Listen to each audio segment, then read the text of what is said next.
Pour se préparer au mieux au jugement d'autrui, une fois qu'on a montré une œuvre, il y a 2 procédés fertiles, dont le deuxième dépend du premier en fait, que je voulais vous proposer, vous rappeler ou voilà, ou vous faire découvrir si vous ne les connaissez pas encore. Et chaque artiste, chaque créateur peut mettre ces procédés en place.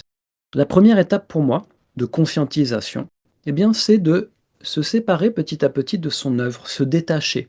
Alors pas totalement, mais commencer à prendre au moins une petite distance avec ce qu'on a manifesté dans la matière, une fois que l'œuvre elle est finie. Une œuvre est jamais finie, mais il y a un moment où elle est finie quand même, parce qu'il faut il faut la libérer, la montrer, la livrer si elle a été commandée, peu importe.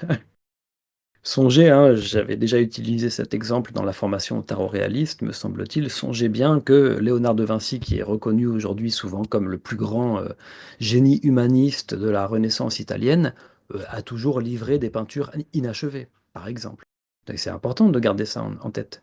Pourtant, nous, devant certaines des œuvres de Léonard de Vinci, on a un sentiment de perfection qui naît en nous. Mais ce sont des œuvres inachevées. Donc vous voyez qu'il n'y a aucun problème finalement de ce côté-là dans la création. On peut montrer des choses inachevées à certaines personnes et puis ça fait naître en elles un sentiment de perfection absolue. Génial. La vie est belle. Hein. Bon, Léonard de Vinci utilisait des processus en fait de peinture, des procédés qui étaient interminables et donc il arrivait jamais à aller au bout. Mais bon, c'est un certain état d'aboutissement. La Joconde, par exemple, qu'on voit devant nous. Et puis c'est ça quoi. C'est jamais vraiment fini. Une fois que l'œuvre elle est posée, on se détache un petit peu de cette œuvre en tant que créateur. Elle sera toujours liée à nous. Il ne faut pas s'illusionner, les amis, hein. Si le battleur est un illusionniste, il ne faut pas qu'il s'illusionne, par contre, sur ça. Hein, une œuvre relèvera toujours de notre responsabilité si c'est nous qui l'avons posée ou si c'est nous qui avons participé. On est responsable. Elle sera toujours liée à nous. Mais ça ne veut pas dire qu'on ne peut pas se détacher émotionnellement parlant de cette œuvre et commencer à prendre une distance sur elle. Bien sûr qu'on peut le faire. Et moi, je vous recommande de faire ça. Hmm. Lien avec une œuvre ne vaut pas nécessairement fusion. Pendant l'acte créateur, pendant qu'on crée, on est en fusion avec l'œuvre, on est au centre de notre œuvre. Oui, mais une fois que l'œuvre elle est posée et qu'elle s'envole de ses propres ailes, eh bien, laissons-la s'envoler tranquillement, quoi.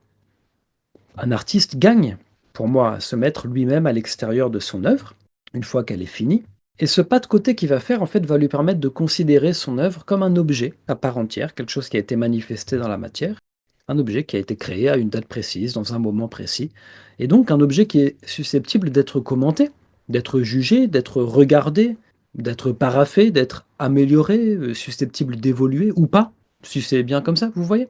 Ce pas de côté lui permet à l'artiste, en fait, aussi d'entendre la critique extérieure, ce qui est difficile parfois, et le jugement d'autrui, avec comme objectif d'en garder que l'essentiel à la fin, que le côté constructif. Les jugements extérieurs, ils vont arriver pêle-mêle en général, hein, vous savez, il faut s'attendre à ça.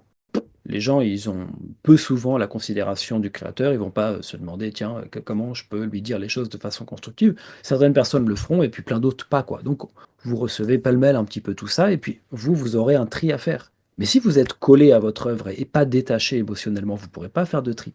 Vous prendrez tout dans la face, vous voyez.